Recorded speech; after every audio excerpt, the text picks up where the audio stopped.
dengan bejana dibentuk bila hidupku di tanganku bentuk urapan kuasa Rohmu beri baharui selalu. Jadikan ku alat, jadikan ku alat dalam rumahmu. Inilah hidupku di tanganku, bertugas kehendakmu. Pakailah sesuai rencanamu.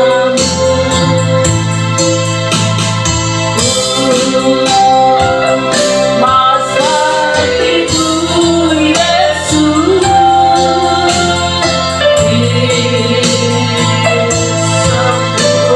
disempurnakan selalu dalam setiap jalanku. Memuliakan namamu. Haleluya. Kami mengucap syukur kemuliaan bagi Tuhan, bagi Raja kami.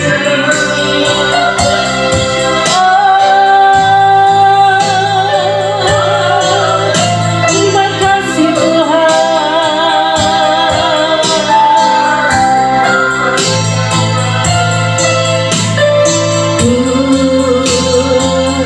Mau sepertimu Yesus, disempurnakan selalu dalam senam jalanku. Memuliakan namamu. Inilah yang ku punya, hati sebagai hamba yang mau taat dan setia padamu Bapa.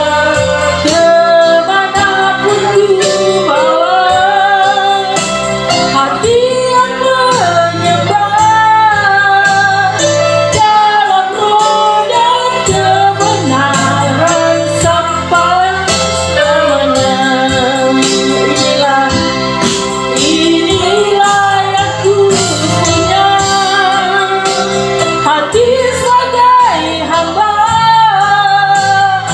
yang mau taat dan setia padamu Bapa.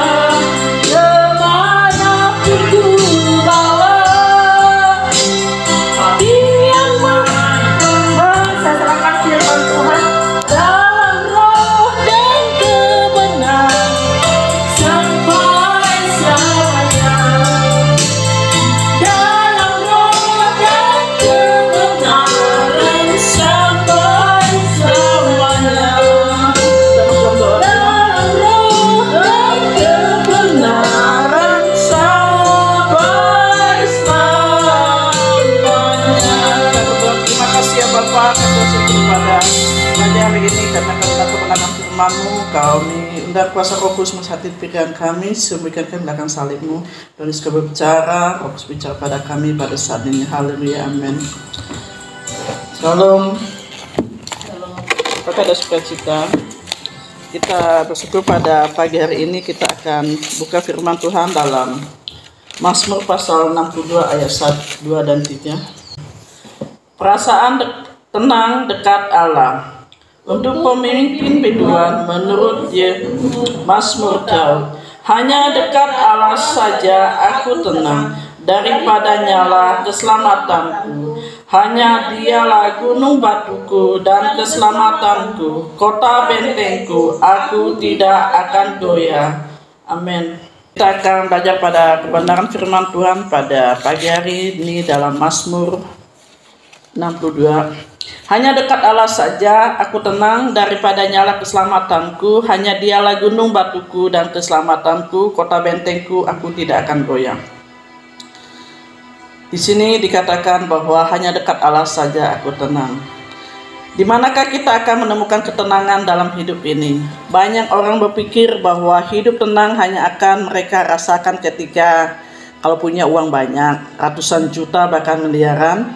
Kita mungkin manusia berpikir bahwa kita apabila kita punya deposito di bank, atau juga kita memiliki kekayaan yang melimpah. Dan juga banyak orang berpikir kalau dekat dengan Allah, andai kata kalau kita punya sapam untuk menjaga rumah kita selama 24 jam. Jadi itulah yang diprediksi oleh kita manusia pada akhir zaman ini. Namun pemazmur menegaskan, yaitu Raja Daud, bahwa orang yang tinggal di dalam Tuhan, dekat dengan Tuhan, pasti akan mengalami ketenangan dalam hidupnya. Masalah boleh saja datang, namun kita percaya bahwa Tuhan tidak akan pernah membiarkan dan meninggalkan kita. Katakan Tuhan dalam Ibrani pasal 13 ayat 5b, aku sekali-kali tidak akan membiarkan engkau dan aku sekali-kali tidak akan meninggalkan engkau. Jadi hidup dalam ketidaktenangan itu sepertinya ada kekacauan, kacau begitu dalam pikiran kita. Kita terlalu banyak khawatir, maka kita tidak tenang. Kita cemas, banyak hal yang kita pikirkan dan membuat kita panik. Itulah membuat kita hidup dalam ketidaktenangan. Adalah hal yang sangat disukai oleh iblis. Karena ngapa? Sebab orang yang tidak tenang dalam hidupnya pasti akan mengalami kesulitan untuk berdoa dan fokus kepada Tuhan. Itulah sebabnya Rasul Petrus mengatakan, kuasalah dirimu dan menjadi tenang supaya kamu dapat berdoa. Doa yang lahir dari hati, yang tenanglah, yang dapat merasakan hadirat Tuhan. Yang dikatakan dalam Mazmur pasal 62 dituliskan oleh Daud, mana pada saat itu Raja Daud mengalami getir di hatinya. Apabila saat itu dia menjadi seorang raja, dia punya anak namanya Absalom. Absalom ini ingin berontak dia gitu, istilahnya kudeta. Dan Raja Daud itu sebagainya dia bisa pertimbangkan begini, tapi karena dia pikir bahwa Absalom itu anak yang sangat dicintainya. Justru anak yang dia cintai, yang dia kasihi seperti itu, jadi berontak seperti itu. Karena Absalom memikir mungkin untuk tahtanya itu diturun kepada dia. Tapi mungkin ada dikatakan bahwa karena saat itu yang akan menjadi raja seganti Daud itu adalah Salomo yang Tuhan kehendaki. Mungkin manusia banyak berusaha, mungkin situlah pemberontakan dan tahta itu akan turun kepada Raja Daud. Raja Daud itu dia mengalah, akhirnya dia melarikan diri. Nah, dalam pelarian itulah Daud merasa takut dia. Dia terancam dan pasti sedih karena Absalom adalah putra Daud yang sangat ia sayangi. Yang dikatakan dalam Mazmur tadi, dikatakan dalam ayat 2 dan 3, hanya dekat Allah saja aku tenang, daripada nyala keselamatanku, hanya Dialah gunung batuku dan kota keselamatanku, kota bentengku, dan aku tidak akan goyah. Hanya pada Allah saja kiranya aku tenang, sebab daripada nyala harapanku, hanya Dialah gunung batuku dan keselamatanku, kota bentengku, aku tidak akan goyah. Itulah perasaan yang dialami oleh Raja Daud. Bayangkan dia menjadi seorang raja, menjadi seorang ayah, akhirnya dikudeta oleh anaknya. Salah satunya supaya tidak terjadi pertumpahan darah, akhirnya Daud melarikan diri dan dia pergi dari katanya itu, dia akhirnya melarikan diri. Mungkin saat itulah dia mulai gelisah hatinya, dia rasanya bagaimana rasanya hatinya, dan juga rasanya sedih, kok anak yang kusayangi gitu kok jadi terjadi pemberontakan seperti itu. Seperti yang kita tahu bahwa benteng melambangkan sebuah pertahanan dan tempat untuk berlindung. Sedangkan gunung batuku melambangkan sebuah kekuatan yang Tuhan berikan kepada kita. Jadi ketika Daud menggambarkan Allah itu sebagai gunung batuku dan kota benteng, dan ia ingin mengatakan bahwa Allah adalah kekuatan dan tempatnya berlindung. Tempat perlindungan pastilah memberikan ketenangan. Itulah mengapa Daud mengatakan bahwa hanya dekat Allah saja aku tenang. Allah lah sumber ketenangan, perlindungan, dan kekuatan baginya. Kepada Allah saja Daud menceritakan kegelisahan hatinya. Kepada Allah saja Daud menceritakan ketakutannya yang dialami. Mungkin pada saat ini kita banyak mengalami seperti halnya Daud itu. Kita gelisah, kita tidak tenang, kita hanya satu mencari Tuhan. Kadang hati ini galau sepertinya, karena hati ini tidak tenang. Dan dikatakan firman Tuhan itu bukan kepada orang, hal itu yang dilakukan dan itu memberikan kepada saya. Kadang saya galau hatinya, kadang rasanya gelisah dan rasanya cemas seperti itu. Hanya saya katakan kepada Tuhan, Tuhan adalah gunung batuku, Engkaulah. Maka saya katakan hanya kepada Allah saja aku tenang, daripadanya kota keselamatan, kota bentengku. Di situ hal itu yang sering kita alami pada saat kita mengalami kegelisahan. Mungkin banyak hal yang kita alami pada saat sekarang. Mungkin karena masalah keuangan, mungkin masalah kehidupan kita, mungkin masalah yang terjadi yang akan datang. Karena kita selalu memikirkan yang tidak-tidak, padahal itu tidak terjadi. Iblis itu menaruhkan ketidaktenangan dalam hati dan pikiran kita. Iblis menaruhkan kecemasan dalam hati kita. Karena ngapa? Supaya kita tidak berdoa. Dan dikatakan oleh Rasul Petrus, katakan kita harus menguasai diri kita. Kalau kita menjadi tenang, maka kita akan berdoa. Di situ katakan kita harus menguasai diri kita. Pada saat kita memiliki kegelisahan, ketakutan, kekhawatiran apapun itu, kita carilah Tuhan. Dan kita harus menguasai diri dan kita hanya berdoa. Hanya Tuhan Yesus saja yang memberikan ketenangan kepada kita. Dan Daud juga bersaksi bahwa di tengah banyaknya orang yang ingin menggulingkan kekuasaannya, tetapi ia senantiasa percaya dan berlindung pada Allah, maka Allah menyelamatkan jabatan mulianya sebagai raja. Karena itu Daud mengajak kita, setiap kita yang memiliki persoalan, pergumulan, hendaklah kita mencurahkan isi hati kita kepada Allah dan berlindung kepadanya.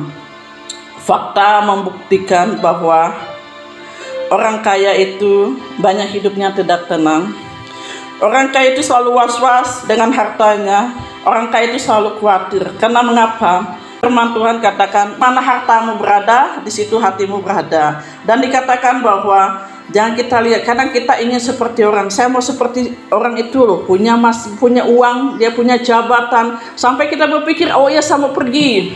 Ini jujur kita sebagai manusia, karena melalui banyak hal yang kita alami, maka kita ingin pergi. Dalam pikiran kita berkata, andai kata saya pergi ke luar negeri, andai kata saya bekerja keluar begitu, maka saya akan mendapat banyak uang. Tapi banyak kenyataan yang ada, sebagai orang kaya mereka justru was-was ya dengan hartanya. Dia was-was juga dengan apa yang dia miliki.